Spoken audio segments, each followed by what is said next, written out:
tema del pacto matrimonial. Hablamos del pacto matrimonial porque creemos que es algo fundamental para que el matrimonio pueda correr sobre rieles. Cuando hay un contrato de por medio, cuando hay una promesa de por medio, cuando hay un pacto, eso brinda confianza. La ciudad de Los Ángeles, en California, es famosa por sus embotellamientos, o como decimos, los tapones. Y aún con todo y sus superautopistas, es impresionante a veces ver la cantidad de vehículos que allí se reúnen. Pero hay sus convenciones o normas que ayudan. Yo recuerdo que en una ocasión alguien me recogió por el aeropuerto y tomó el carril expreso por la izquierda, mientras todos los carriles de la derecha, eran como 4 o 5 más, estaban todos llenos de carros. Yo no les niego que yo iba nervioso, porque uno dice, uno viene de aquí, ¿no? Y se coloca en una carretera allá y uno dice, se van a meter. Y vamos rápido por el carril de la izquierda. Pero no, el hermano que iba conduciendo iba con muchísima confianza que yo no tenía. Pero él sí, y realmente no pasó nada, pero eso da confianza, como el hecho de que haya un pare o un stop y las personas realmente se detienen. Esos son algunos lugares del mundo que son así, mis hermanos. Pero son acuerdos y convenciones que brindan confianza. Y yo creo que el pacto matrimonial, por el hecho de que es un pacto, brinda también mucha confianza. Cuando nosotros pasamos al plano espiritual, nos encontramos con algo parecido. Uno de los pasajes más estimulantes para mí de las Escrituras es Hebreos 6, versículos 17 y 18, donde en ese texto Dios no solo dice que nos salva, sino que nos promete que llegaremos a la gloria. Y lo promete de una manera muy solemne. Y además de prometerlo, dice que por encima de eso también hace un juramento. Como si dijera, yo les prometo y juro que yo los voy a llevar a la gloria. ¿Y para qué lo hace? Él lo dice el texto. Dice, a fin de que por 2 cosas inmutables, en las cuales es imposible que Dios mienta, seamos grandemente animados los que hemos acudido o huido para refugiarnos. Es para nuestro ánimo, es para nuestro aliento. Para eso Dios lo prometió y lo juró. Porque uno dice, es en serio la cosa. Y eso nos estimula a seguir, y ese es el contexto del pasaje. Si un irresponsable fuera quien nos lo dijera, si un mentiroso fuera quien nos prometiera que nos va a llevar a la gloria, uno temblaría. Pero es Dios. Es el soberano, es nuestro Padre Celestial. Y con el pacto matrimonial es similar. Decimos que el matrimonio es un pacto porque hay compromisos, porque hay promesas que sostienen la relación. La palabra de Dios, no los hombres, la palabra de Dios identifica el matrimonio como un pacto. Hay un texto en Malaquías 2:14, no está hablando con el tema del matrimonio, pero menciona de pasada en la realidad. Dice, vosotros decís, ¿por qué? Porque el Señor ha sido testigo entre tú y la mujer de tu juventud, contra la cual has obrado deslealmente, aunque ella es tu compañera y la mujer de tu pacto. Y ahí se menciona a la esposa como la mujer del pacto de él, del marido. De manera que según Dios, el matrimonio no se trata meramente de una unión casual o informal, sino donde hay un compromiso formal y serio. Así lo describe el Señor, porque no se supone que nos casemos porque la gente lo hace, sino es porque hay una promesa y hay un compromiso. Y Dios nos enseña mucho de su propia relación con su pueblo usando la figura del matrimonio. Y cuando lo hace, habla de una relación de pacto. Hay un texto en el profeta Ezequiel, en el capítulo 16, en el versículo 8, dice, entonces pasé junto a ti, hablando de su pueblo, y te vi y he aquí tu tiempo era tiempo de amores. Extendí mi manto sobre ti y cubrí tu desnudez. Te hice juramento y entré en pacto contigo, declara el Señor Dios, y fuiste mía.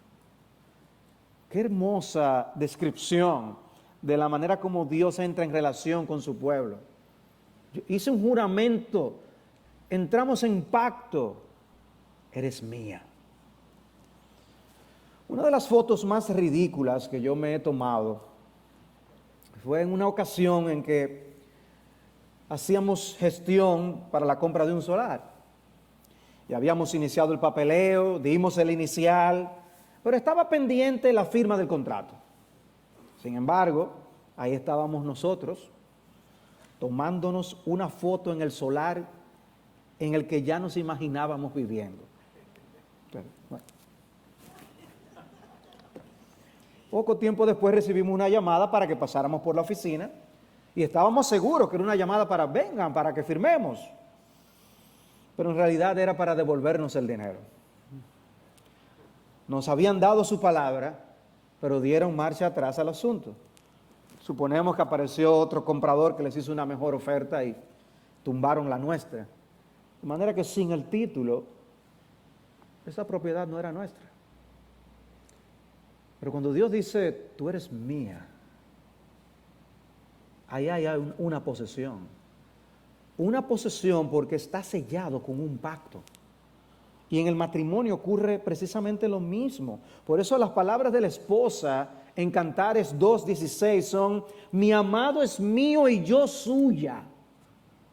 Porque es el tipo de relación que el matrimonio es.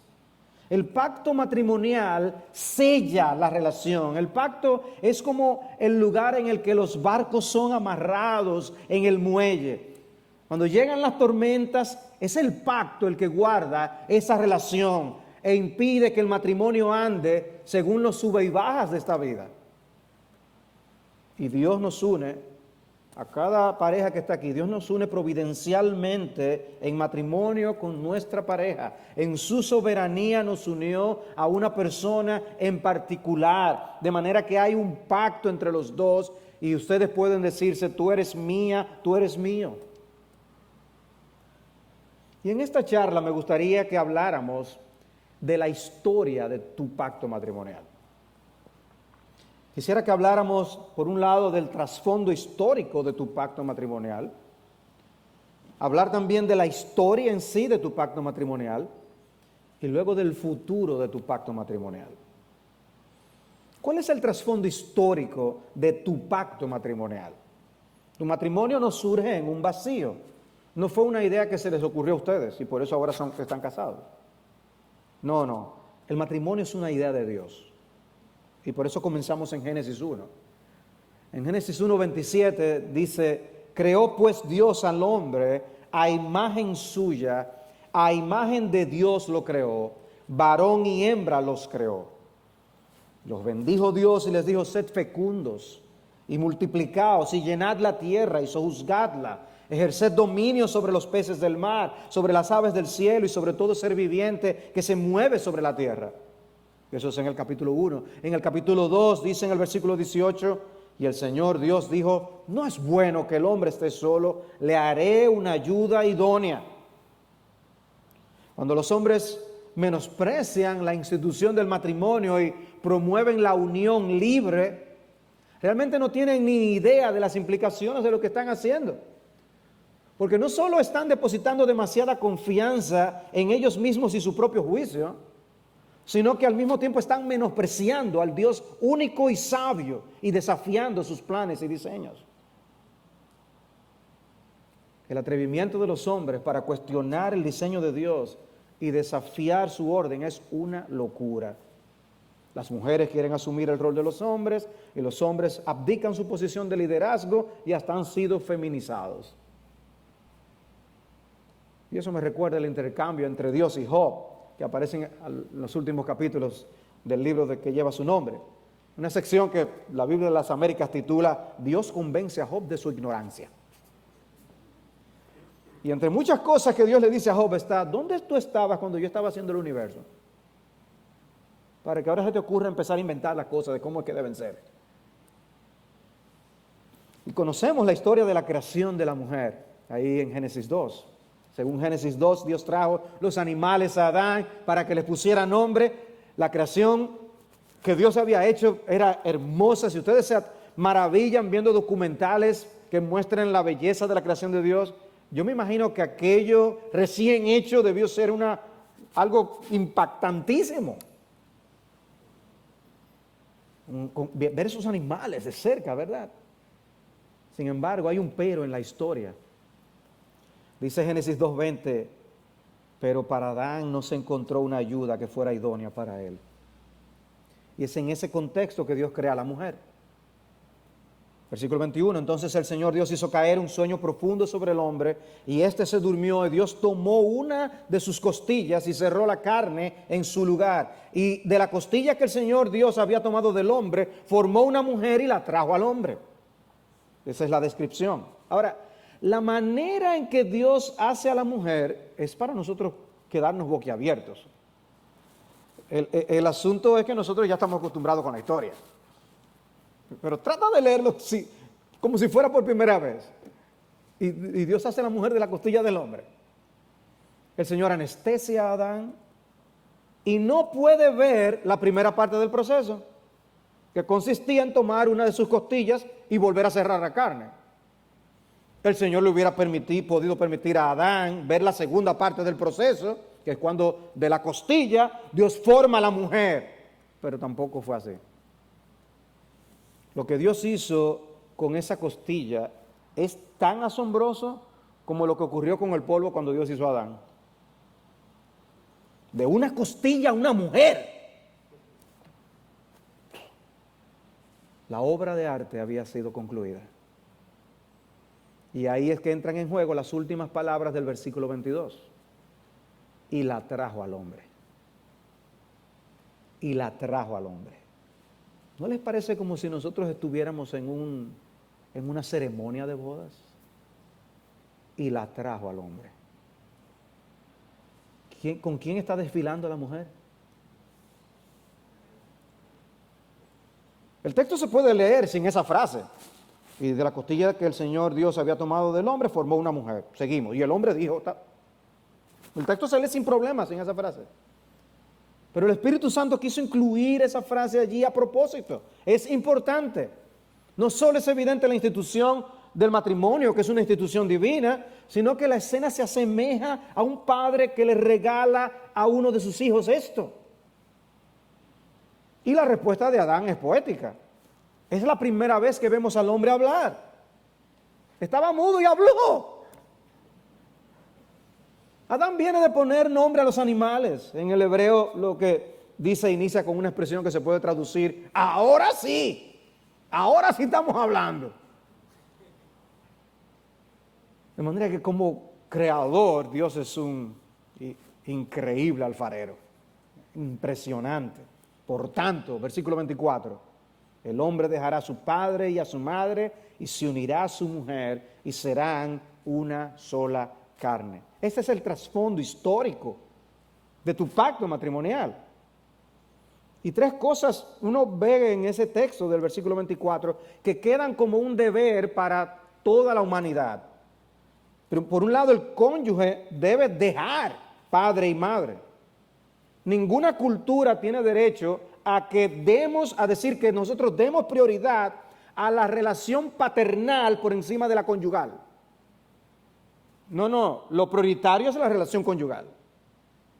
Dejará padre y madre. 2, debe unirse al otro cónyuge, porque se forma una nueva unidad y una nueva prioridad. Y en tercer lugar, deben ser una sola carne. Vienen a ser uno de una manera que antes no eran. Y es evidente que el versículo 24 no se está refiriendo a Adán, porque Adán no tenía padre y madre. Está hablando de las cosas que la humanidad, que eran para la humanidad como legado de la institución divina del matrimonio. Hay un principio universal que se deriva de la forma en que Dios creó al hombre y a la mujer y de la formación del primer hogar. Y ahora el resto de los hombres que vendrán a partir de ellos dos deben guardar y respetar ese principio divino. Luego tenemos en el capítulo 3 la narración de la introducción del pecado en el mundo. Y podemos notar que la institución del matrimonio no quedó anulada por la entrada del pecado. La institución del matrimonio sigue vigente y los términos siguen siendo los mismos. Esa declaración del versículo 24 continúa igual. Y por eso vemos a Cristo citar ese texto en los evangelios, porque está vigente.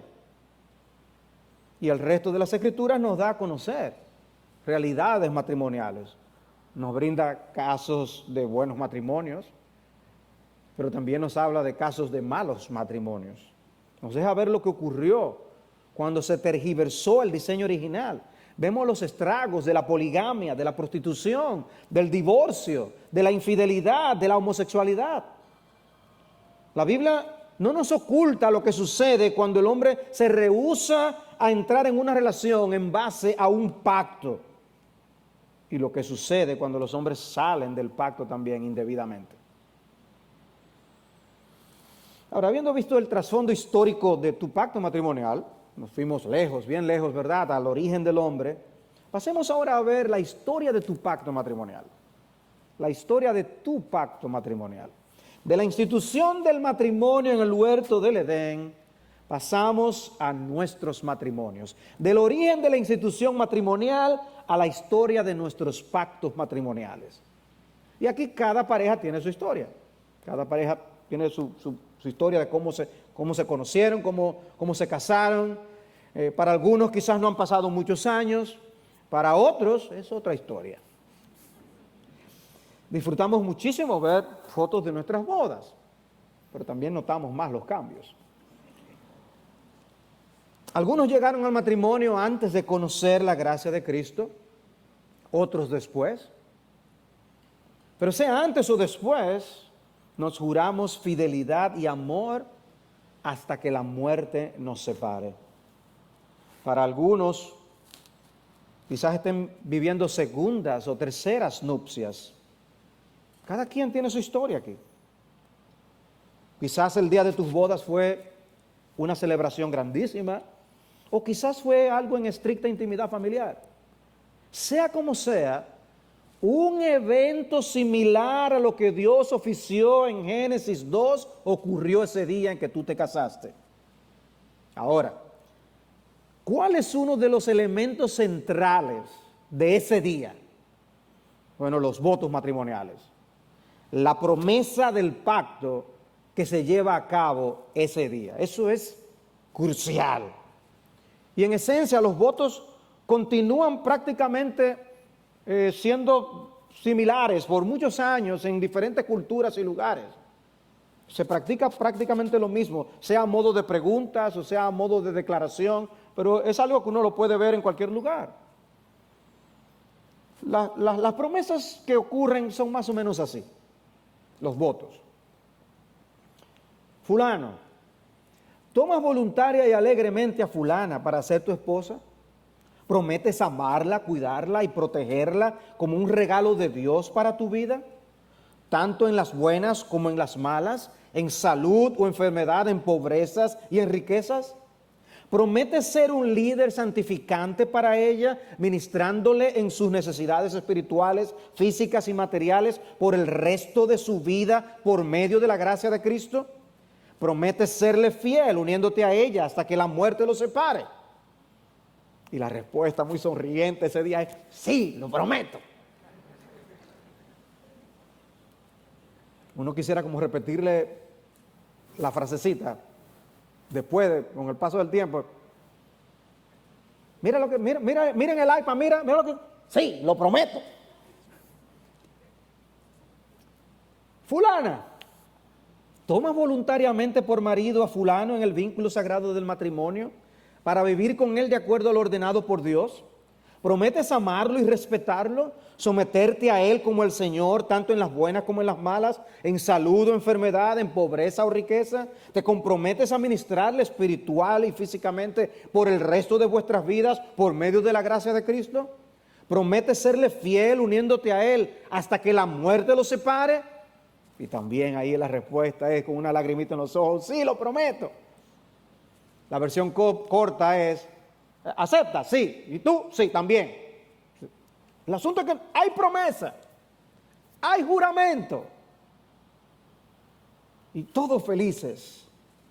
Algunos prefieren escribir sus votos. A veces, ¿verdad? El pastor le hace las preguntas y van respondiendo. Pero a veces también ellos mismos son originales, escriben sus votos y algunos hasta los cantan.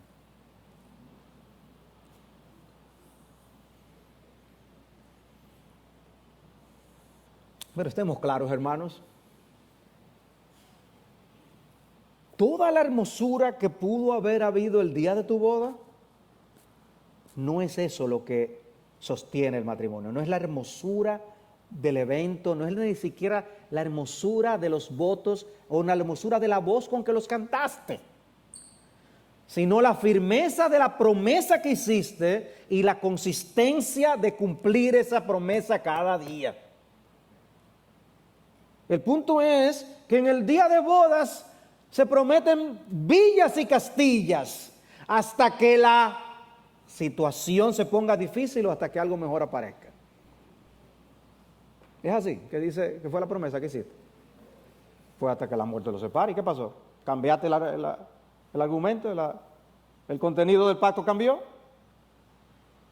No, la promesa es hasta que la muerte nos separe. Recuérdalo, hermano. Yo sé que algunos que están un poco más viejos se le ha olvidado. Es que se le ha olvidado. Es hasta que la muerte nos separe.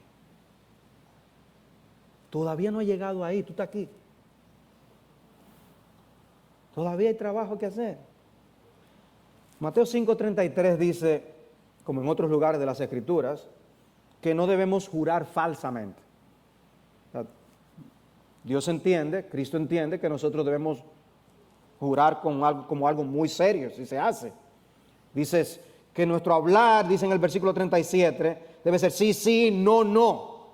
Debemos honrar nuestras palabras, honrar nuestras promesas. Y tú te pones molesto si alguien te hace una promesa y no honra su palabra. Algunos al casarse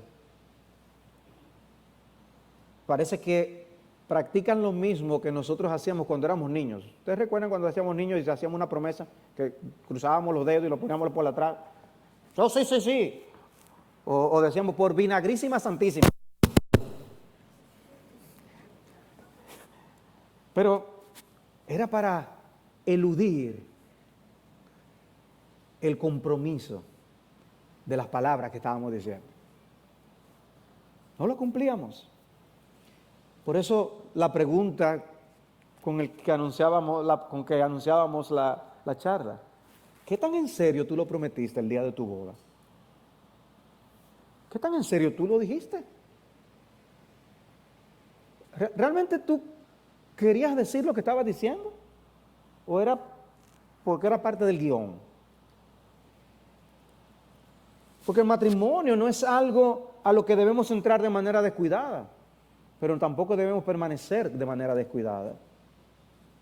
Pero la verdad, el día de hoy es que es más fácil sacar una licencia y hasta abrir una compañía y llenar todos los documentos que son necesarios. Es más difícil eso que casarse. Lo de casarse la gente lo hace. ¿Qué es lo que hay que hacer? No, vamos, que tú firma conmigo, ven. Y ya. Pero ya ahora están haciendo unas pruebas psicológicas para sacar la licencia. Yo me imagino que eso va a sacar mucha gente de la calle, pero quizás ese es el problema de la solución del tránsito que están buscando. El hecho es, mis amados,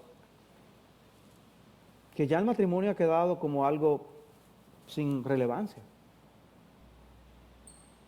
El problema con los votos en la ceremonia de bodas es que muy pocos están conscientes de la dimensión de lo que ocurre en ese instante. Porque se trata del momento solemne en el que las partes del pacto, los integrantes del pacto, se juran fidelidad, amor. Las obligaciones del pacto matrimonial tienen que ser muy seriamente ponderadas antes de la ceremonia. Y el acuerdo a las mismas tiene que ser pronunciado de una manera voluntaria y no obligatoria, porque puede anular un matrimonio. Es voluntariamente, nadie entró obligado con una pistola. Y lo que ocurre en las bodas es equivalente a lo que sucedió en Génesis capítulo 2, cuando Dios le trajo a la mujer al hombre. Ahora tenemos un problema o una debilidad para nosotros, y es que nosotros no vemos a Dios trayendo la novia al hombre en estos días. Vemos al Padre hacerlo, pero ¿no está realmente el Señor presente? ¿O es que hemos perdido el sentido de su presencia en medio de las ceremonias de bodas? Y yo me gustaría hablar, si tenemos la oportunidad de dar la segunda charla, hablar de ese hecho, de cómo Dios está presente en el acto de la boda misma, cuando ocurre el sello de ese pacto matrimonial. Pero la realidad es que debemos estar conscientes de la presencia de Dios y plenamente conscientes del compromiso asumido. Para nosotros no podemos darnos el lujo de pensar que ese juramento, esa promesa no tiene valor. Tanto la Confesión de Fe de Westminster como la Confesión Bautista de Londres contienen un capítulo para hablar acerca de los juramentos y los votos lícitos. Y dice en el capítulo 23, párrafos 3 y 4, todo aquel que haga un juramento justificado por la palabra de Dios debe considerar seriamente la gravedad de un acto tan solemne y no afirmar en él mismo nada sino lo que sepa que es verdad, porque por juramentos temerarios, falsos y vanos se provoca al Señor y por razón de ello la tierra se enluta. Por juramentos temerarios. Entonces sí, yo te voy a matar para siempre, no te preocúpate, confía en mí. Y resulta que no. Piensen en ustedes como padres. Si un hombre hace una promesa ligera con una de tus hijas, piensa, qué terrible sería ver que eso salió simplemente de la boca para afuera y que no había realidad en el corazón. Hay implicaciones. Dice que Dios lo ve bien en serio, eso provoca al Señor. Y dice, un juramento debe hacerse en el sentido claro y común de las palabras, que tú digas lo que realmente quieres decir, sin equívocos o reservas mentales. Sí, yo le estoy diciendo eso, pero si a la primera que me haga, no debe haber reservas mentales, dice. Hay una promesa. Y eso es bíblico lo que está diciendo la confesión. En Números 32 dice, si un hombre hace un voto al Señor o hace un juramento para imponerse una obligación, no faltará a su palabra, hará conforme a todo lo que salga de su boca. Y conocemos dos salmos muy gustados o amados por las personas, el Salmo 15 y el Salmo 24, donde se hace la pregunta, ¿quién morará en tu monte santo? Y entre las respuestas que se da es el que aún jurando en perjuicio propio no cambia. Y en el Salmo 24 la misma pregunta con la respuesta, el que no ha jurado con engaño. Dice la verdad. Yo hice una búsqueda en Google de los matrimonios más breves. Y allí había algunos casos famosos, de gente famosa, que duraron unos pocos meses, 4 meses, 2 meses. Hay otros que duraron días, 6 días, 4 días, otros que duraron horas. En el caso de Britney Spears y Jason Alexander duraron 56 horas. Ahora el récord lo tenía una pareja de Arabia Saudita cuyo matrimonio duró 2 horas. Se arrepintieron rápido. Pero de seguro ustedes pueden imaginarse que ellos entraron a la relación con grandes esperanzas y expectativas. De seguro que cuando participaron de la boda, quizás estaban hasta eufóricos, pero no lo dijeron en serio lo que prometieron. Porque el matrimonio tenemos que verlo a la luz del Señor, porque lo que decimos, lo decimos en su presencia. El matrimonio comienza en Dios y debe terminar en Dios. Y lo que quiero decir con esto es que el origen del matrimonio está en el Señor y el propósito y el fin del matrimonio es la gloria de Dios. Nuestros matrimonios deben reflejar a Dios. Y lo que ocurre en el día de bodas es equivalente al acto de Dios cuando presentó a Eva a Adán. Los votos matrimoniales son hechos en su presencia. ¿Ven por qué no es lo mismo que dos personas simplemente se junten? Dos personas que deciden convivir no se han prometido nada, ni se han comprometido delante de nadie. Y así como comienza, puede también terminar. No hay ataduras, no hay compromisos, no hay obligaciones. Hasta aquí llegamos, ya yo no aguanto más. Las personas no se atreverían a hacer sociedad o un negocio de esa manera y arriesgar dinero y posesiones. Sin embargo, lo hacen con algo tan sagrado como es la familia, sus cuerpos y sus almas. El día que tú te casaste, entraste en un pacto sagrado con tu cónyuge en la presencia de Dios y de muchos testigos. Firmaste ese pacto, hiciste promesas. ¿Qué tan en serio lo dijiste? ¿Lo recuerdas lo que tú dijiste? Estamos llamados por Dios a cumplir con nuestras promesas hasta que la muerte nos separe. ¿Qué ha sucedido con tu pacto matrimonial? ¿Han honrado sus promesas ustedes? Porque de nada vale que nos engañemos. ¿Cómo está realmente tu matrimonio? ¿Y cómo tú estás contribuyendo para la bendición del mismo? ¿Cuál ha sido tu historia desde que se casaron hasta ahora? Algunos tienen muchos años juntos, otros quizás muy pocos. Cada historia es única. Pero al mismo tiempo sabemos que las vivencias que todos tenemos como pareja son similares en un sentido. Yo estoy seguro que tu historia contiene elementos como victorias y derrotas, alegrías y tristezas, intimidad y tentaciones, comunicación y silencio. Todos tenemos eso. La realidad es que nosotros estamos aquí todavía, por la gracia de Dios, en pie, después de sean pocos o sean muchos años, estamos aquí. Y tú estás aquí escuchando la palabra de Dios porque te interesa tu matrimonio. Y tú quieres que sea un matrimonio para la gloria de Dios. Y cada uno de nosotros ha contribuido con sus pecados en esa historia. Y de haber sido por nosotros, hace tiempo que hubiéramos destruido nuestros matrimonios. Pero Dios en su misericordia nos ha traído hasta aquí. Gloria a Dios por eso. Pero ¿para qué estamos aquí? Bueno, hemos visto hasta aquí el trasfondo histórico de tu pacto matrimonial y hemos visto algo de la historia de tu pacto matrimonial.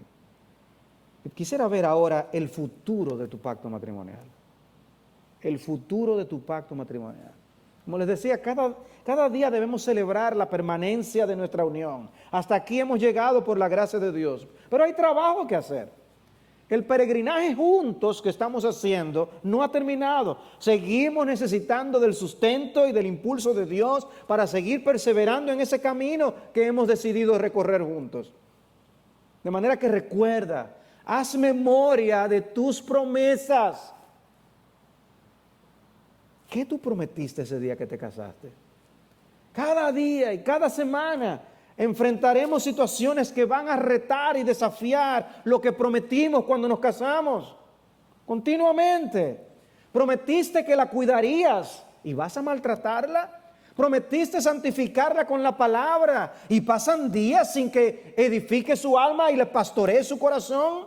Dijiste que la amarías aún en la enfermedad y te impacientas cuando hay que comprarle medicinas a ella.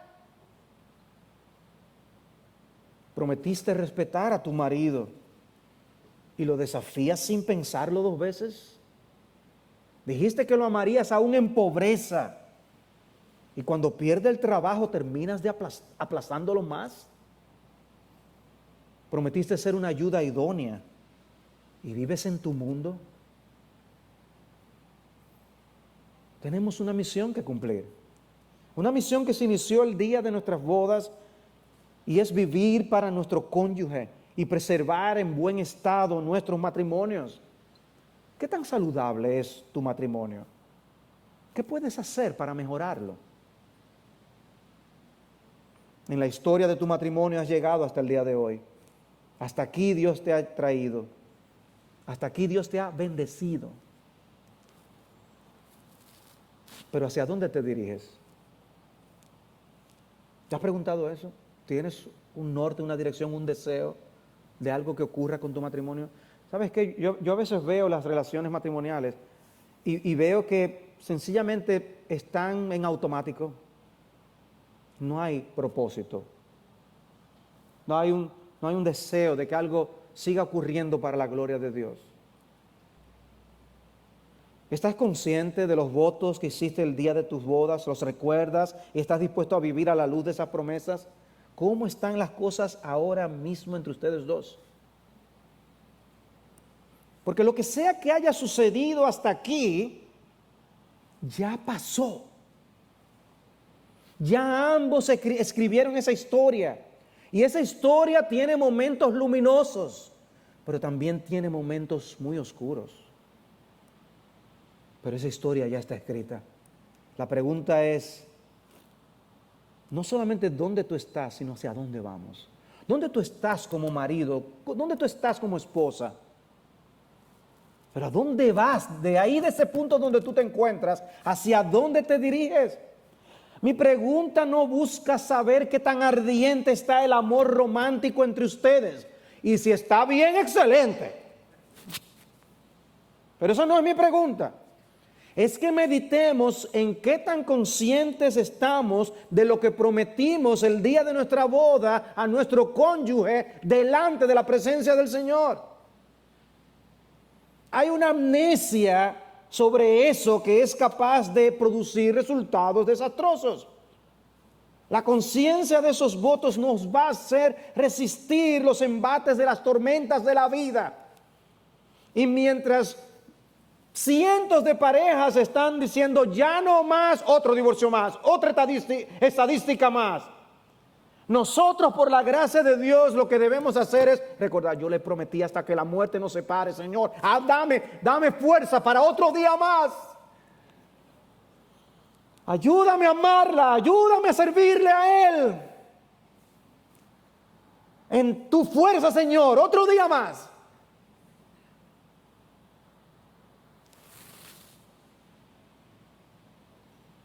La razón que algunos dan cuando están considerando el divorcio es: ya yo no siento lo mismo por él o por ella. Y ciertamente el amor romántico tiene lugar e importancia en el matrimonio, pero ¿saben qué? El romanticismo no es el fundamento de nuestros matrimonios. Alistair Begg lo explica muy bien. Dice él: cuando la Biblia habla del amor dentro del matrimonio, siempre se presenta como resultado de la voluntad de la persona, no como una emoción de aquí hoy y mañana ya no está. En ninguna parte de la Biblia descubrimos el amor romántico como la base para el matrimonio. El modelo bíblico es mucho más parecido al sistema de matrimonio arreglado que escuchamos en otras culturas.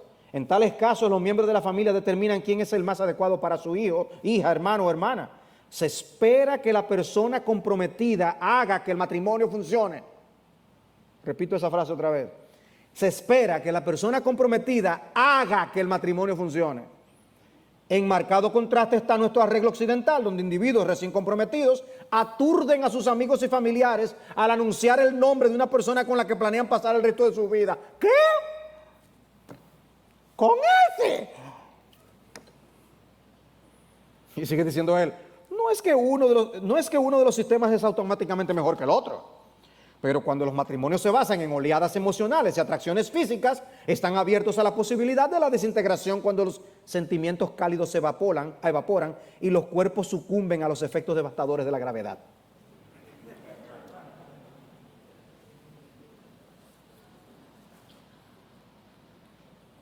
Ahora permíteme citarte a Tim Keller en su libro El significado del matrimonio. Dice: esa clase de amor no está exenta de pasión, pero no es la misma clase de pasión que se vive en la ignorancia del principio. Cuando Katy me tomó por primera vez de la mano, fue como una descarga eléctrica. 37 años después, eso fue cuando escribió el libro, ya no tenemos la misma sensación. Pero al reflexionar retrospectivamente me doy cuenta de que mi reacción no obedecía tanto a la magnitud de mi amor por ella, como a lo feliz que me sentía por haberme ella escogido a mí. Al principio todo eso se nos sube a la cabeza y pese a existir un genuino amor, están también presentes otros muchos factores. No hay desde luego posible punto de comparación entre aquellas primeras sensaciones y lo que supone ir de la mano ahora con Katy, después de todo lo que hemos pasado juntos y que nos conocemos bien. Hemos pasado en común muchas experiencias y también hemos tenido que arrepentirnos de algunas cosas y reconciliarnos en más de una ocasión. La pasión sigue estando ahí, pero de una forma diferente a la que puede darse entre un arroyo de aguas tempestuosas y la serenidad de un gran río caudaloso y profundo. La pasión puede conducirnos a una promesa de matrimonio, pero es el paso de los años lo que convierte esa promesa en algo infinitamente más profundo y real. ¿Qué es lo que queremos ser? ¿Un riachuelo tempestuoso o un río caudaloso? Tranquilito. Hermanos, la seguridad del pacto matrimonial es la atmósfera ideal para el desarrollo de nuestros matrimonios y para el desarrollo aún del amor romántico en el matrimonio. De manera que la gran pregunta no es ¿cómo han transcurrido los años desde que se casaron hasta ahora? La gran pregunta es ¿y qué hacemos de ahora en adelante? No sé cómo ha sido tu caso hasta aquí, pero yo no tengo que ser adivino para saber que han tenido sus altas y sus bajas. Lo que quiero que tú hagas es que ahora mires al futuro, qué sucederá de aquí en adelante. Y eso va a depender en gran medida de las actitudes que tú asumas, de las cosas que tú hagas y dejes de hacer. Eso dependerá de si tú estás dispuesto a parar malos hábitos que tú hayas adquirido y que intoxican tu matrimonio, y que tú estés dispuesto a cultivar nuevos hábitos que los sustituyan y patrones piadosos. ¿Estás dispuesto? Como esposa, ¿estarás dispuesta a ser una esposa orientada hacia tu esposo en todo lo que tú haces? Como esposo, ¿estarás dispuesto a dirigir tu hogar con una vida orientada hacia tu esposa en todo lo que tú haces? ¿Se protegerán mutuamente para guardar la salud espiritual de cada uno? ¿Se protegerán emocionalmente? ¿Se protegerán físicamente? Prometieron hacerlo el día de las bodas. Y será la fidelidad a ese pacto lo que les mantendrá corriendo sobre los rieles del amor conyugal. Y se cumple, ¿no?, lo que Eclesiastés 4:9 dice: más valen dos que uno solo, pues tienen mejor remuneración por su trabajo, porque si uno de ellos se cae, el otro levantará a su compañero, pero ay del que cae cuando no hay otro que lo levante. Además, si dos se acuestan juntos, se mantienen calientes, pero uno solo, ¿cómo se calentará? Y si alguien puede prevalecer contra el que está solo, dos lo resistirán. ¿Ven? Nuestras emociones no son las que podrán sostener y mantener nuestros matrimonios. La promesa del pacto es lo que podrá mantener nuestros matrimonios. Si nos llevamos de los dictados de nuestras emociones, nos divorciaríamos y nos volveríamos a casar con frecuencia. Hoy sí, hoy no. Hoy lo amo, mañana no. No, el compromiso al pacto de ayer fomentará el amor romántico de hoy.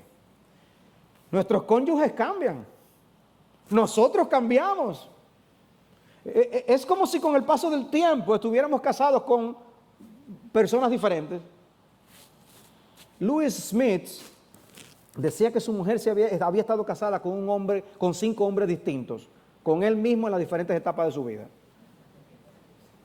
Dice él: cuando me casé con mi mujer no tenía ni la más mínima idea de dónde me estábamos metiendo. ¿Cómo iba yo a saber lo mucho que ella cambiaría en el curso de 25 años? ¿Cómo saber cuánto iba a cambiar yo? Mi mujer ha convivido al menos con 5 hombres diferentes desde que nos casamos y todos eran yo. Cambiamos. Ay, cambiaste, ya no te quiero así. Bye bye. No. Por eso es que puede haber confianza. Cuando hay un pacto puede haber confianza. Es una mujer que aunque vea su cuerpo deteriorarse, aunque salgan estrías en ese cuerpo y muchas otras marcas más, precisamente complaciendo a ese marido y formando familia y dedicando su vida para cuidarlo, atenderlo a él y a sus hijos, por eso precisamente puedes tener tranquilidad y paz en su corazón, porque ese hombre prometió amarla hasta que la muerte lo separara, en salud y enfermedad, en cualquier situación. ¿Qué paz da eso? No los vaivenes de cómo nos sentimos. Yo no soy el mismo de cuando me casé hace 31 años, Pero la promesa del pacto matrimonial sigue siendo la misma promesa. Y el Dios ante quien hicimos esa promesa sigue siendo el mismo. Y el diseño de Dios sigue siendo el mismo. La función que nos asignó siguen siendo las mismas funciones. De manera que, ¿qué son para ti tus votos matrimoniales? ¿Son acaso una declaración del amor que tú sentías en ese momento? ¿Eso es lo que lo hace importante? ¿O los votos lo que son es una promesa de que tú te comprometes a amar, mirando hacia el futuro? Lo que hace que la boda sea linda no es que diga yo te amo, es yo te voy a amar hasta que la muerte nos separe. Eso es lo que vale. Te amo hoy y tengo toda la intención del mundo de seguir amándote hasta que la muerte nos separe. El énfasis más importante de los votos matrimoniales no es una declaración pública de un amor presente, sino un compromiso de un amor futuro. Amén.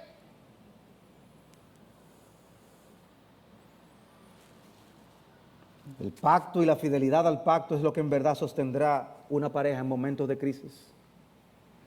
La relación se mantendrá viva aunque los sentimientos estén fluctuando. Pastor, pero es que ya las cosas no son como antes. Sí, hemos escuchado esa expresión. Es cruel pedir a dos personas que han perdido la chispa del amor romántico que continúen en una relación de manera permanente.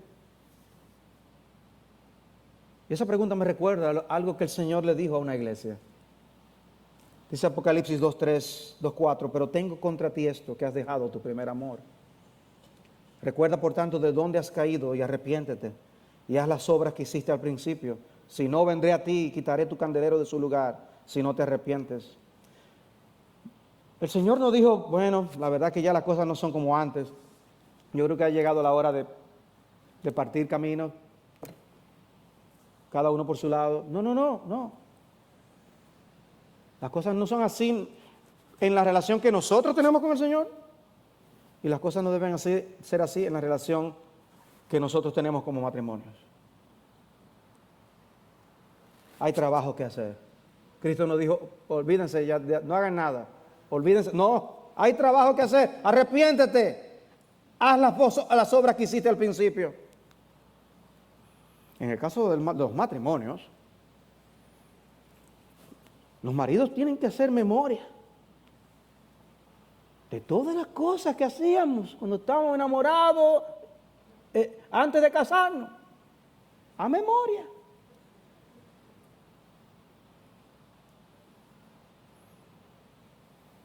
Para que nuestras esposas no vivan de memorias, sino de realidades presentes. Que no tenga que decir, cuando él me decía cosas bonitas. Sino que puede decir, gracias Señor porque me has dado un hombre que me dice las cosas bonitas. Porque el hombre recibe una atención al día de hoy y un cuidado que estuvo presente al principio y ahora es aún mejor. ¿No es así que debe ser, amados? ¿Qué es el primer amor? Sea lo que sea el primer amor, yo no creo que se refiere a un amor meramente emocionante. Es un amor que actúa. Haz las obras que hiciste al principio. Y también lo aprendemos en 1 Corintios 13, donde el amor se describe por las cosas que este amor hace. No es una mera emoción. También vemos a Cristo preguntando a Pedro, ¿me amas? Apacienta mis ovejas. Es un amor que hace. Sea lo que sea el primer amor, incluye un amor comprometido que tiene como resultado el amor romántico. El amor de pacto es el que sostiene al amor romántico para que no sea algo pasajero. Recuerda de dónde has caído y actúa. Alistair Beck de nuevo dice, a menos que una pareja aprenda a guardar cuentas cortas de las ofensas, el residuo del resentimiento se acumulará hasta finalmente endurecer las arterias de su amor, lo que perjudicará severamente el matrimonio. El pasado debe dejarse atrás si quieren enfrentar el futuro sin miedo y disfrutar el presente sin vergüenza. Como Jay Adams lo expresa, no se puede construir nada nuevo y brillante para el futuro hasta que se eliminen los escombros del pasado. Tú no estás enamorado. Tú no estás enamorada. Enamórate. Enamórate. Procura enamorarte. Dice alguien, un matrimonio exitoso requiere que nos enamoremos muchas veces, siempre con la misma persona. Dani Rivera popularizó una canción de Cheo Zorrilla que dice: al nacer cada enero, desde su día primero, se bañarán mis ansias de amor en tu alegría. Cuando vuelva febrero diciéndote un te quiero, y envuelto en tus fragancias enunciaré tus días. Cuando marzo sea un niño, besaré tu corpiño, y abril pasará pronto entre brisas y trigo, y a mediados de mayo, en plena primavera, voy a hacer que tus ojos iluminen la tierra. El 21 de junio, cuando empiece el verano, sembraré mis caricias en un terreno llano, y estarán entrelazadas tus manos y mis manos. Vendrán julio y agosto, y tú serás tan mía. En un camino angosto conocerán tus días, y será cada instante como una fantasía. Y rompe ya septiembre, y en octubre el otoño, y planearemos juntos sobre nuestros retoños, y pasará noviembre, y correrá diciembre. Nuestro amor se hará nuevo el 1 de enero, y pasarán los años, sin traiciones ni engaños. Yo seguiré sembrando en un terreno llano, mas cuando pase el tiempo que tú y yo seamos viejos, nuestro amor se hará nuevo al nacer cada enero. Mas cuando pase el tiempo que tú y yo seamos viejos, nuestro amor se hará nuevo al nacer cada enero. Versión bíblica. Sea bendita tu fuente y regocíjate con la mujer de tu juventud. Regocíjate con la mujer de tu juventud. Salomón no dice que debes regocijarte con una mujer que está en la flor de la juventud, sino con la mujer de tu juventud. No importa el tiempo que pase, el pacto sostiene la relación. Pero no es el sostén de uno que no tiene otra cosa que hacer que aguantar. Esa no es la idea. Mírenlo bien. Regocíjate. Es una relación de regocijo. ¿Qué yo veo detrás de esa expresión regocíjate? Yo veo risas y sonrisas y sentido del humor. Yo veo sexo ahí. Yo veo la creación de memorias juntos. Regocíjate con la mujer de tu juventud. Un libro sobre el matrimonio introduce un tema interesantemente importante para el mantenimiento de la relación matrimonial, la imaginación. Y dice, si la variedad es el condimento de la vida, todos deberíamos hacer un intento consciente de mantener interesantes nuestros matrimonios y romper con las rutinas monótonas. El fracaso matrimonial es provocado por innumerables pequeñas decisiones que se toman a diario que erosionan la relación. Pero podemos revertir la tendencia y usar la misma estrategia para tener éxito haciendo innumerables pequeñas mejoras durante largos periodos de tiempo. Así como los beneficios de una cuenta de ahorros solo pueden apreciarse después de un largo periodo de tiempo, también lleva un tiempo ver los beneficios del compañerismo, de la perseverancia, de la comunicación y de la creatividad dentro del matrimonio. Estás ahorrando poco a poco, porque nuestra tendencia es, bueno, hay que cambiarlo todo ya. Mañana eso va a ser otra cosa. No te va a durar mucho así. Hazlo como te dijo él, un pasito a la vez. Ve ahorrando de a poquito. ¿Qué tan en serio lo prometiste el día de tu boda?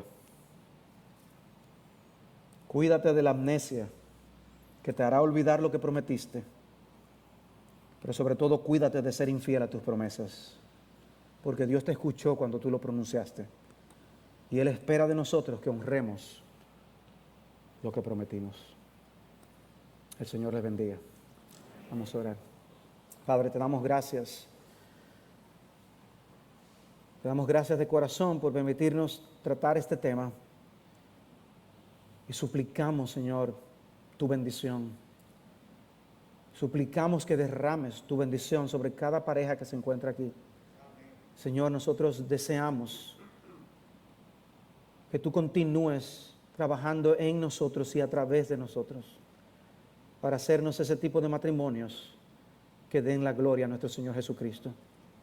Padre, capacítanos, danos ojos para ver por un lado nuestros pecados y aquellas cosas que están mal y que tenemos que cambiar, y por el otro lado para ver la esperanza a la que tú nos has llamado, de que en ti está la gracia y todo recurso para nosotros ser mejores. Señor, ayúdanos a ser fieles a nuestras promesas. Padre, gracias por nuestros matrimonios. Síguenos bendiciendo a través de ellos. Y ahora bendícenos en el resto de nuestro tiempo juntos, porque te lo pedimos en Cristo. Amén. Nuestro hermano ha estado hablando acerca de lo que significa vivir a la luz de nuestros votos, el pacto que nosotros hacemos. La pregunta es, ¿qué implicaciones prácticas tiene vivir a la luz de los votos matrimoniales en el día a día en el matrimonio? Que yo debo vivir a la luz de esos votos, pero ¿cómo se ve eso en el día a día? Pastor Salvador, ya que usted habló sobre el tema, yo creo que usted le debe arrancar con esa respuesta. Y el pastor Sugel... Yo pensaba que había hablado tanto que le iba a dar chance a Sugel. Sí, pero yo creo que vamos a empezar con usted y seguro que Sugel va a añadir algo. Ok, está bien. Lo que pasa es que esa es una pregunta tan fácil que hasta tú la puedes responder. Ok. No, precisamente, si observaron el propósito de la charla, es hacer que nosotros nos hagamos conscientes de esa realidad de nuestros votos en el día a día. No es para que recordemos eso el día de nuestros aniversarios o cosas así, no. La idea es cómo yo puedo llevar a la práctica cada día las decisiones que yo debo ir tomando, los desafíos que van apareciendo, a la luz del hecho de que yo prometí amarla o que tú prometiste respetar a tu marido. Porque surgen tantos peros en nuestro corazón para nosotros no ser fieles a lo que prometimos. Y un ingrediente común que uno escucha a las personas mencionar es que mi esposo, es que mi esposa, o sea, sí sabemos que tu esposo hace esas cosas, te dice tales cosas, que tu mujer no hace aquello, lo sabemos, eso ocurre. Lo que nosotros tenemos que hacer es recordar que nos comprometimos a responder de una manera de vida a esas diferentes situaciones delante de Dios y delante de los hombres. Caemos, sí, y vamos a seguir cayendo, pero el punto es, nos levantamos y nos reenfocamos, pero para allá que vamos, no para quedarnos caídos, no para empezar a albergar rencores y amarguras que ya maten, terminen matando definitivamente la relación y digamos, ya no hay quien lo aguante, adiós y bye bye. No, nosotros estamos aquí para glorificar a Dios cada día. Y va a ser un momento dado, mira, tú podrías ayudarme con esto, tú pensar en sí, cómo hacerlo, o a veces tener iniciativas, darle mente a cómo tú tener iniciativas para amar al esposo, a la esposa ese día. ¿Qué yo puedo hacer esta semana para bendecirla, para bendecirlo? ¿Qué sorpresa le puedo yo dar? Y hablábamos de hacerlo interesante, hacerlo variado. ¿Qué cosa puedo yo traer esta semana que la voy a desarmar? ¿Qué puede ser? Algunos han intentado y han fracasado porque se les ocurren unas ideas. Pero no te apures, la próxima funciona. Pero ven, esto es un asunto de todos los días. Por eso yo mencionaba esa cita de esas pequeñas decisiones diarias que nosotros tenemos que tomar para cumplir ese compromiso. No piense que es que debe ser un héroe una vez al año. Esa no es la idea. Ser una heroína una vez al año es todos los días nosotros ir cumpliendo con esos votos que nosotros nos comprometimos. A mí me gustaría pedir un poquito más de explicación sobre algo que tú acabas de decir, porque tú dices, yo tengo que pensar en qué yo debo hacer para amarla, Y el asunto es que muchas veces lo que él piensa que debe hacer para amarla no es lo que ella piensa que él debe hacer para amarla. ¿Cómo es entonces la cosa? Sí, ¿no? Es el hecho de que el hombre piensa mucho en lo que va a ocurrir en la cama, la mujer está pensando más en lo que va a ocurrir en toda la casa. Y cuando él no está en la casa también. Cuando desde que le dice, ya que tú vas a pasar por el súper, ya que tú, que yo, que todo eso te entra en juego. Y es una relación diaria. Yo por eso creo en esas declaraciones que a veces uno oye por ahí de que el amor comienza en la cocina. A veces comienza por la cocina. Hay cosas que pueden ocurrir en la cocina que se reflejan en la relación el resto del día. Un chiste en medio del almuerzo. ¿Quién sabe cómo eso puede traer un buen momento del día? O tal vez Mil un mal cosas. momento. Sí. O tal vez un mal momento. Sí. Un mal chiste. Lester, nosotros podemos ir de lo general a lo específico. General, maridos, amen a sus mujeres como Cristo amó a la iglesia y como a sus mismos cuerpos. Y ahí entra santificarlas, ahí entra protegerlas, cuidarlas, darles calor. Todo eso entra en ese contexto general. Ahora, tú pediste cosas más específicas. Alguien habló una vez de los famosos 5 lenguajes del amor. Alguien dijo una vez que si nosotros tomamos el amor de Dios hacia su pueblo, vemos varias cosas. Dios ama con sus palabras, Dios nos dice que nos ama. Cristo amaba con el toque físico. Hay un toque físico que es no sexual, es simplemente una muestra de cariño. El regalo puede ser una muestra de amor, y no es simplemente porque ella es materialista, es porque el regalo dice, pensé en ti, que te gustaba esto. Hay mujeres que prefieren el servicio y dicen, mira, de verdad no me traiga un regalo y arréglame la luz esa que se quemó, que tengo 10 días diciéndote que el closet necesita la luz. Entonces, Eso es, aplaudan, vamos, eso es. sí. Siento manos femeninas. Debe haber una oscuridad. O sea que hay toque físico, no sexual, te quiero, expresiones físicas, regalos, servicio, alabanza o estímulo. Yo recuerdo una hermana que me decía, mire pastor, si yo me pelo acá con mi esposo no se da cuenta. O sea, es que él no le dice nunca, oye, te ves bien, te ves bonita. Entonces yo tengo que entender que yo tengo que amar prácticamente a mi esposa como ella entiende el amor, no como a mí me gusta. Pero hermanas, es también igual de allá para acá. O sea, las hermanas también deben hacer exactamente lo mismo. Es que los esposos deben amar al otro como el otro lo entiende. Dios pudo haber dicho solo, Juan 3:16, de tal manera amó Dios al mundo que ha dado su Hijo unigénito, y eso es suficiente, porque Dios no miente. Pero ¿cuántas veces Dios nos dice en su palabra que Él nos ama? Hay esposas y esposos que quieren oír, verbalizar a su esposo, a su esposa, yo te amo, yo te sigo amando hoy más que cuando nos casamos.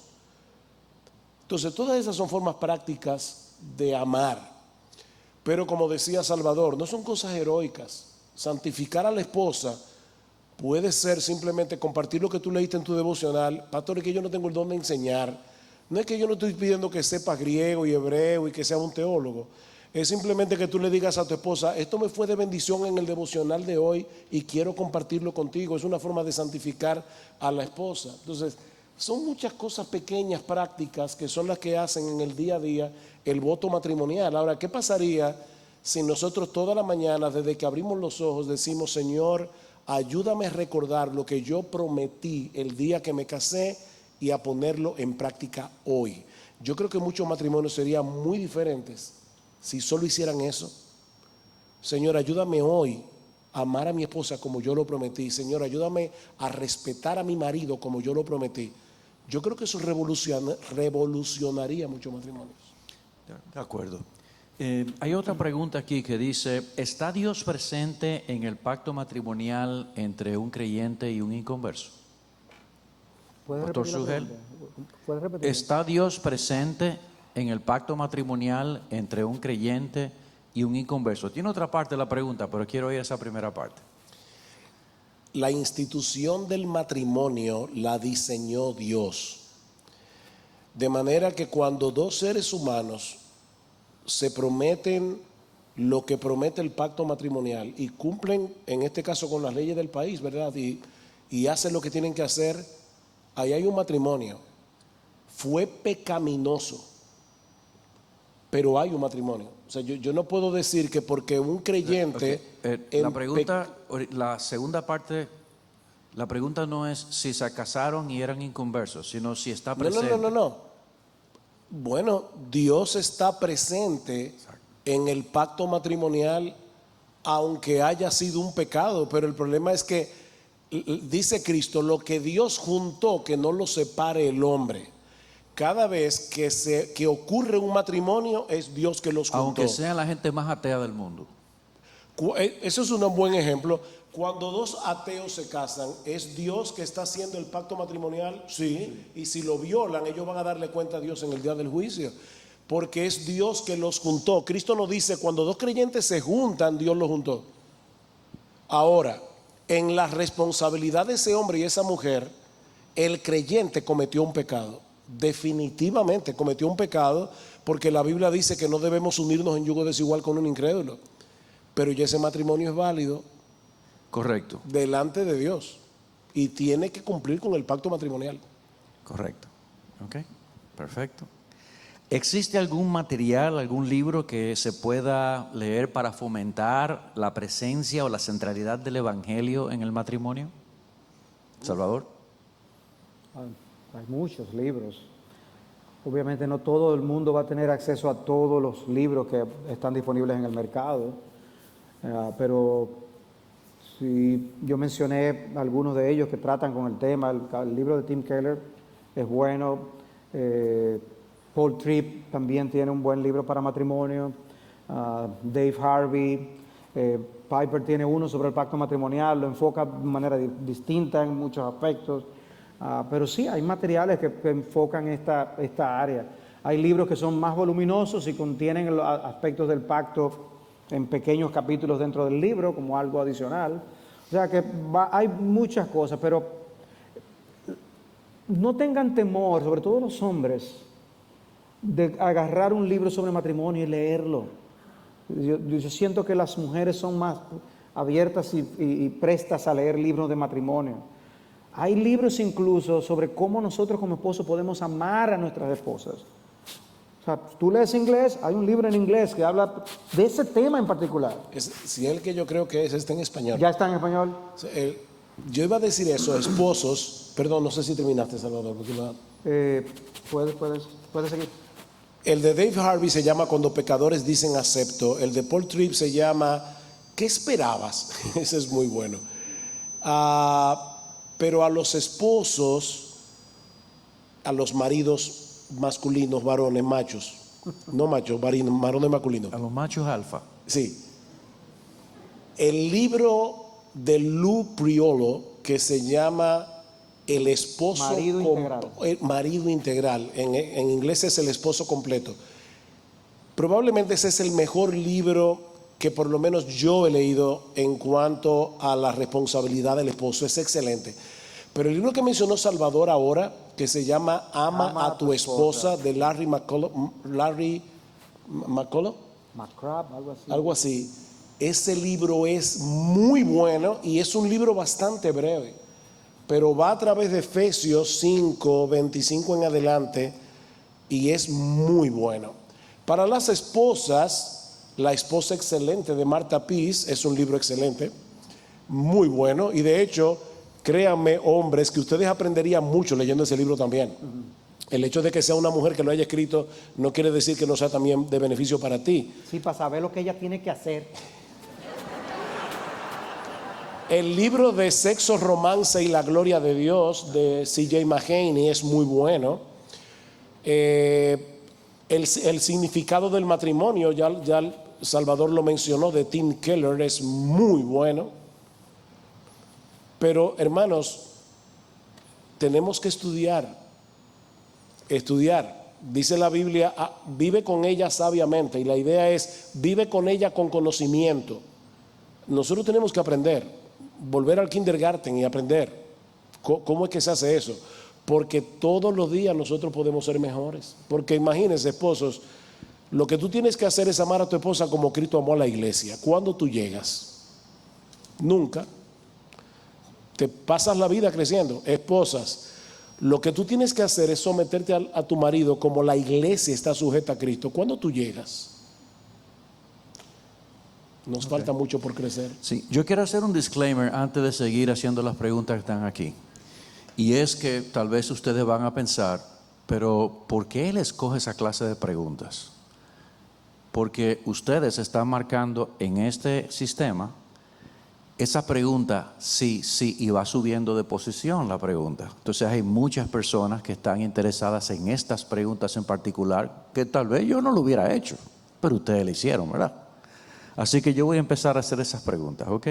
Por un lado, el esposo solo provee comida y gastos súper necesarios. ¿No sería importante que provea para la necesidad de la esposa como vacaciones, esparcimientos?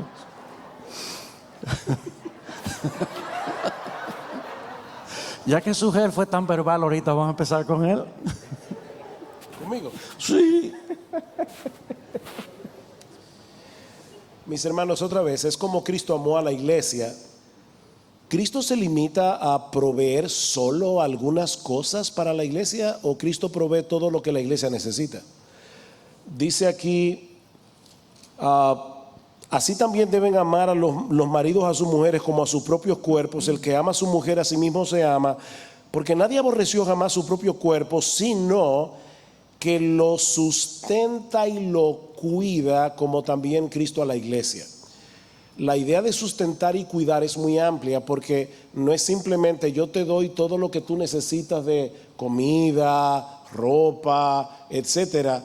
Ahí habla de afecto. De hecho, la palabra cuidar es como la gallina que empolla los polluelos. O sea, es como darle ese calor.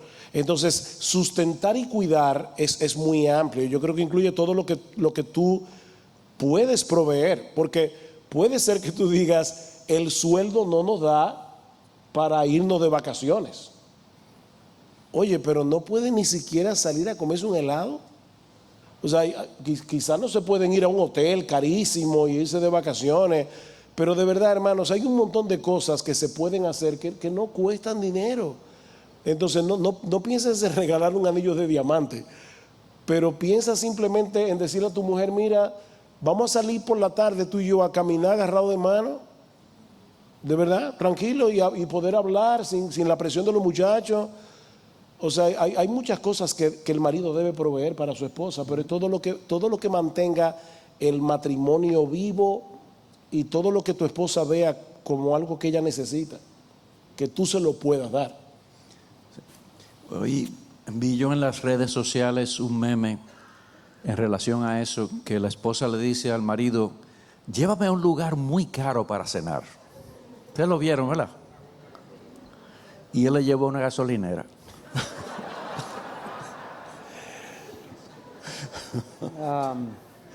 Señores, aquí hay una competencia. Hay dos preguntas que están compitiendo aquí adentro. Un principio importante es, los dos serán una sola carne. Hay una unidad ahora que se forma en el matrimonio que debe provocar que aún la unidad económica sea una realidad. Porque muchas veces hay una separación financiera que no es saludable. Y cada quien jala para su lado. Y puede ocurrir tanto con el hombre como con la mujer. Porque hay mujeres que tienen su clavito agachapado ahí. O sea, tengan el cuidado. O sea, el fondo financiero debe ser una unidad y ver los gastos y todo de esa forma. Ahora, a veces el esposo o la esposa son tacaños. Uno de los dos es más tacaño que el otro. Normalmente hay uno que es más tacaño que el otro. Entonces tiene que haber un balance ahí.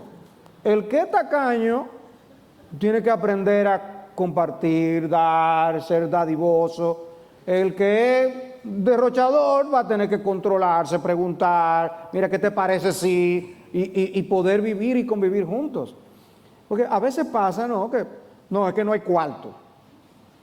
Pero entonces la esposa ve que él se compró tal cosa. Mi amor, ¿y cuándo vamos a ir a un viajecito? Vamos a la playa 2 o 3 días. No, no hay cuarto. Pero ya está viendo que gastó en esto, y ajá. El otro día me llamó Joanny, estaba en el supermercado. Mira, ¿qué tú quisieras? Yo, mira, tráeme esto. ¿Cuánto te llevo de esto? Tráeme tanto.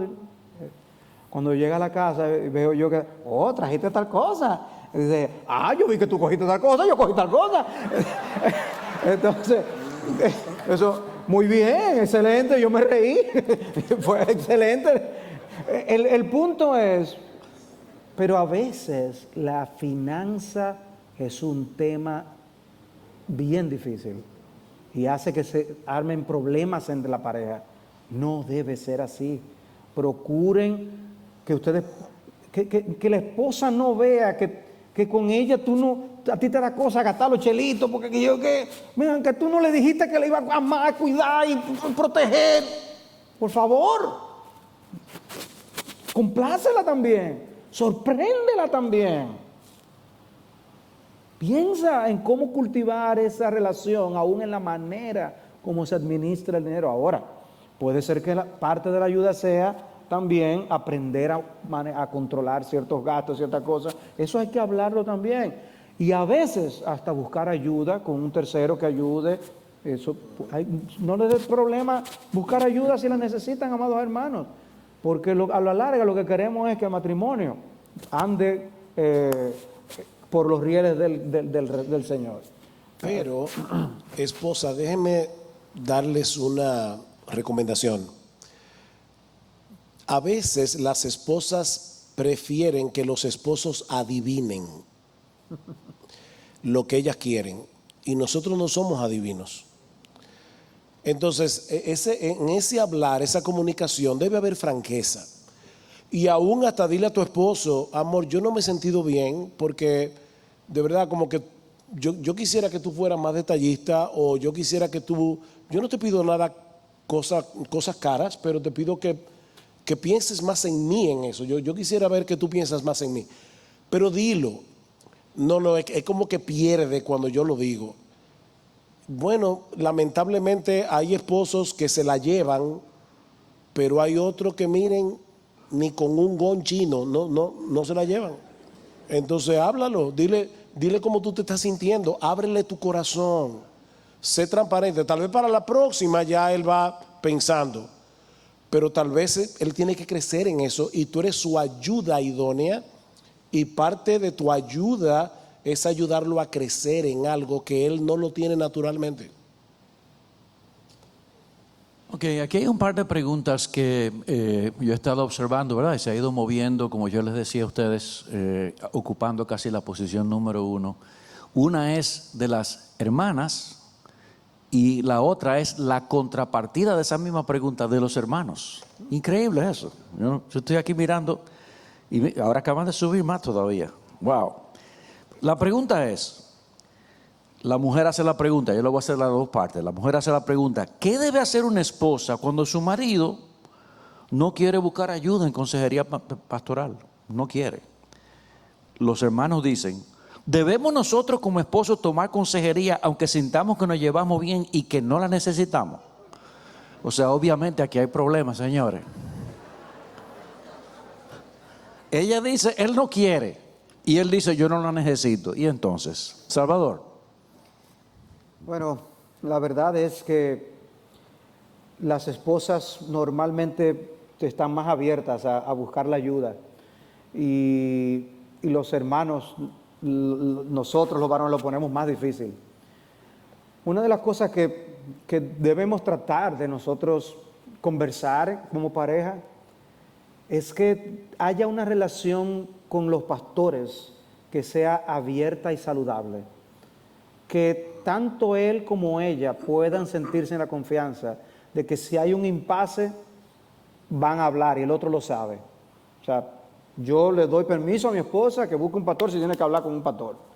Y mi esposa sabe que si yo tengo que buscarlo, también lo vamos a buscar. Y a veces se dan situaciones, vamos a tener que hablar eso con un pastor. Y podemos llegar a un acuerdo, arreglamos, ok, se resolvió, pero a veces hay cosas que hablarlas. Mira, está pasando tal cosa. O uno aprovecha que uno está con un pastor y dice, mira, estamos pasando por esto, ¿qué tú crees? Pero de parte y parte. Debe haber un reconocimiento de que necesitamos ayuda. Algunos de ustedes quizás recordarán cuando yo enseñé un sermón acerca de la gran y urgente necesidad que tenemos de ser pastoreados. ¿Recuerdan? Todos necesitamos ser pastoreados. Aún los pastores necesitamos ser pastoreados. Esa es nuestra realidad.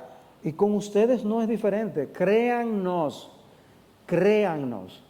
Ustedes no van a llegar a nuestras oficinas y van a decir, pastor, es que él mire cómo que hizo, mire lo que está diciendo, y nosotros no vamos a decir, ¡ah! ¡Bárbaro! Primera vez en la vida que yo... No, hermanos. Tratamos muchos casos diferentes. Y tú te sientas al lado de ellos a veces. Dos hermanos que están pasando por tal situación. Tú eres pecador, tu esposa es pecadora, y nosotros necesitamos ayuda. A veces no sabemos qué hacer. A veces nos llega una situación entre nosotros los pastores. Yo estoy en esta situación, pienso así. ¿Qué tú crees? Porque no confiamos ni en nosotros mismos. Y eso no va a pasar en el matrimonio, eso pasa en el matrimonio también. Nosotros necesitamos ser cuidados y pastoreados. Y el punto es, hay muchísimas cosas en las que no habría ninguna necesidad de llegar a un pastor. Cultiven el poder ser francos, abiertos y tener una atmósfera en la que se pueda conversar. Algunos de ustedes saben que han tenido problemas y le hemos tenido que decir, ustedes ahora mismo están en cuidado intensivo. No se dediquen ustedes mismos a tratar de resolverlo ustedes solos el problema. Vamos a hacerlo entre varios, con nosotros, con otro pastor más o con algún líder que te ayude. Pero lo normal debería ser, en una atmósfera de conversación y comunicación, la esposa debe poder hablar algo que le preocupe, una inquietud. A veces es que tomamos una decisión y ellas van a sufrir la consecuencia. Espérate que si tú haces esto, yo estoy viendo por dónde que nos vamos y qué va a pasar con los muchachos y qué es lo que aquello. ¿Por qué no preguntamos? Pero es que lo mismo que ocurre cuando estamos perdidos. No, yo sé que por aquí. Y rían perdidos. Pero prende el Waze. No, que yo sé que por aquí, yo sabía. Y lo mismo con el matrimonio. Tú piensas que no necesitas prenderle Waze. Pero sí, a veces tenemos que ir a la Escritura para ver qué dice la Biblia, a donde un amigo, mira, está pasando esto, o donde un pastor. Así que no le dé vergüenza. Necesitamos ayuda. Busca ayuda. Todos nosotros tenemos puntos ciegos que no vemos y por eso necesitamos consejos. Dice Proverbios 18:1, el que vive aislado su propio deseo busca, contra todo consejo se encoleriza. Cuando una persona está creando cercas y está aislándose en medio de su iglesia, está buscando su propio deseo y se encoleriza contra el consejo. Todos necesitamos consejos, aún los pastores. Y créannos, nosotros buscamos consejos. Nosotros los pastores buscamos consejos porque necesitamos consejos. Somos ovejas, así como somos pastores. Y yo quiero decir algo para cerrar la pregunta, y lo que voy a decir no es en todas y cada una de las situaciones, pero en sentido general, cuando nosotros vemos esta discrepancia, ella dice necesitamos consejos, él dice nosotros no necesitamos consejos, lo necesitan. Amén. En la mayoría de los casos, no siempre, pero en la mayoría de los casos se necesita. Eso es la experiencia que nosotros tenemos. Ahora viene la última pregunta que vamos a hacer en la noche. Así mismo es. Así mismo es. La última pregunta que tenemos aquí no tiene nada que ver con el tema que nosotros tocamos aquí esta noche. Y yo la vi al principio y la puse a un lado. Pero parece que la audiencia siente una gran necesidad de que se responda esa pregunta, porque es la que más tiene marcados me gusta. ¿Estamos listos? Dice, yo soy muy activo y mi esposa es muy apagada. Señores, es la pregunta que más se marcó toda la noche. En lo sexual, coma. He hablado con mi esposa al respecto. Ella cambia por un pequeño tiempo, pero luego recae en lo mismo. ¿Qué hago, pastor? Ok, déjame primero decirte voy a sentar. lo que no debes hacer.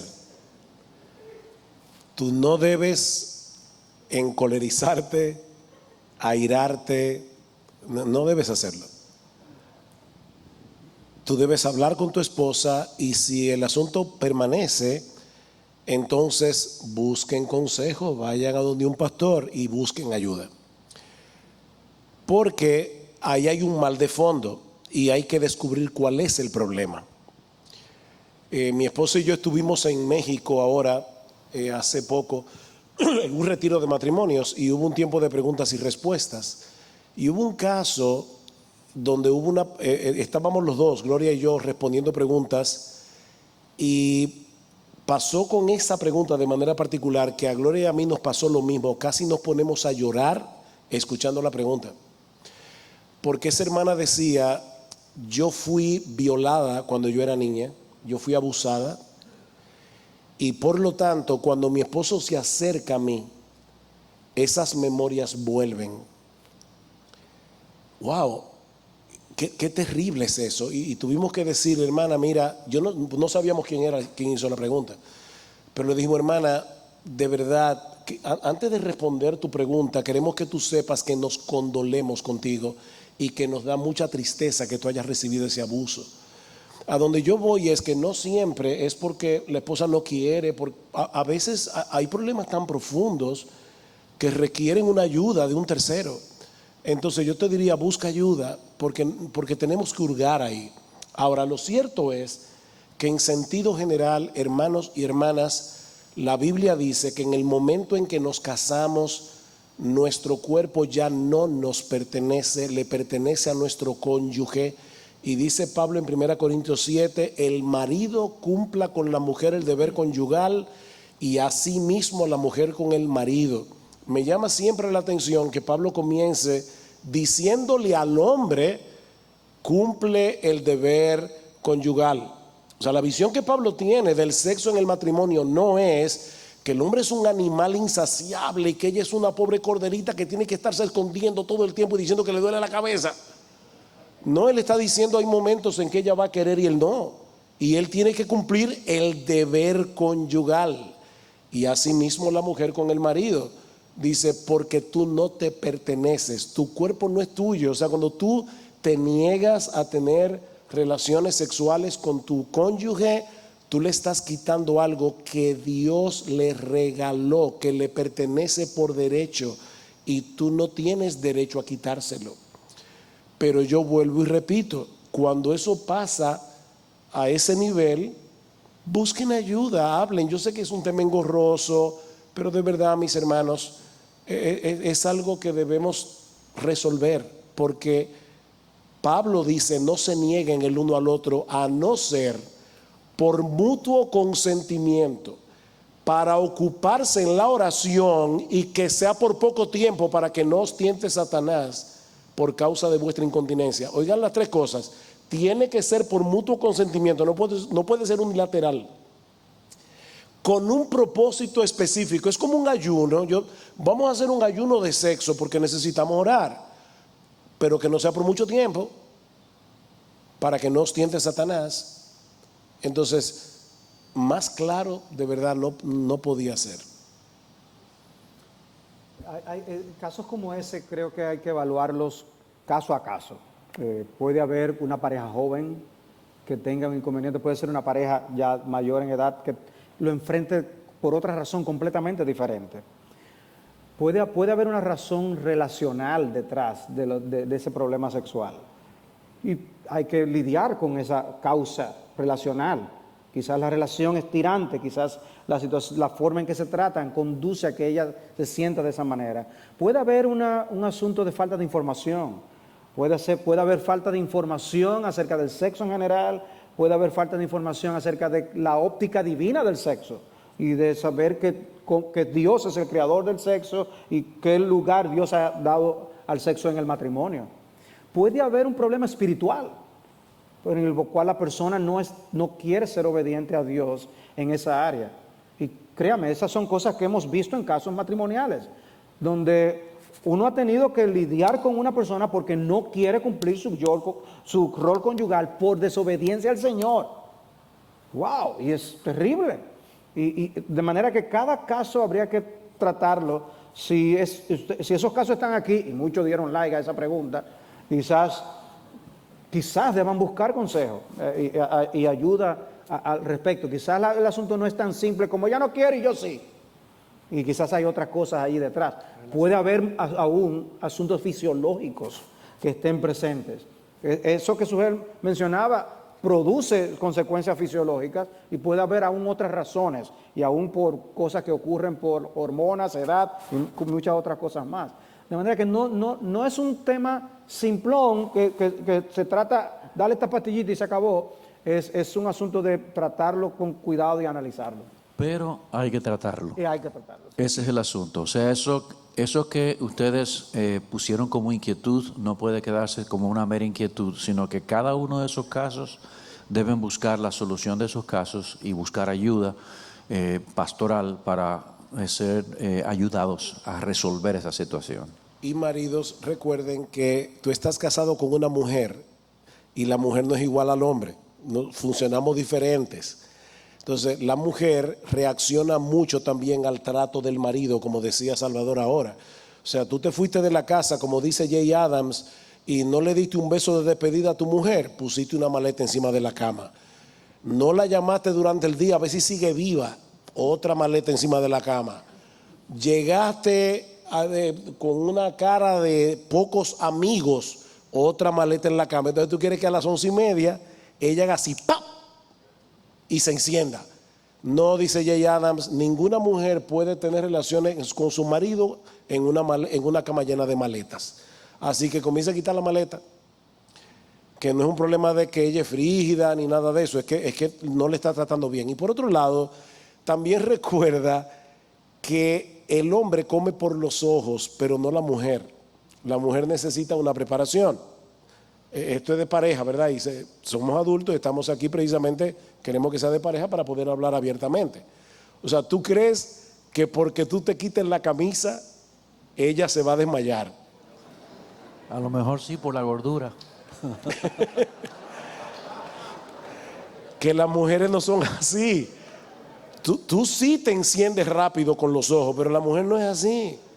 Entonces tenemos que entender, como cuando Pedro dice, vive con ella con conocimiento, se está refiriendo a dos cosas. Conoce la naturaleza femenina en general y conoce a tu esposa en particular.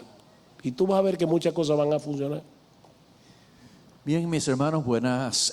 Muchísimas gracias por haber venido y estar aquí junto con nosotros. Creemos que estos espacios son necesarios para nosotros ayudar a nuestros matrimonios a seguir creciendo a la manera de Dios. Damos gracias al pastor Salvador por su intervención, al pastor Sujel también. Vamos a orar y a despedirlos y gracias de nuevo, hermanos, por haber estado junto con nosotros. Señor, nosotros te damos gracias por la oportunidad que hemos tenido de sentarnos a los pies tuyos y escuchar tu palabra. Señor, en aquellas cosas en las que tú has tocado nuestros corazones y no has mostrado que nosotros hemos pecado en contra tuya, llévanos a pedir perdón. Llévanos a recordar el pacto que nosotros hicimos el día en que nos casamos con nuestros esposos, nuestras esposas, a tenerlo por delante, a, como decía alguien, a nosotros cada mañana recordar ese pacto y hacer el esfuerzo de vivir a la luz de eso en nuestros matrimonios. Pero sobre todas las cosas, Señor, ayúdanos a crecer a la estatura del varón perfecto, el Señor Jesucristo. Te bendecimos, te alabamos y te damos gracias en el nombre de Jesús. Amén. Muy buenas noches.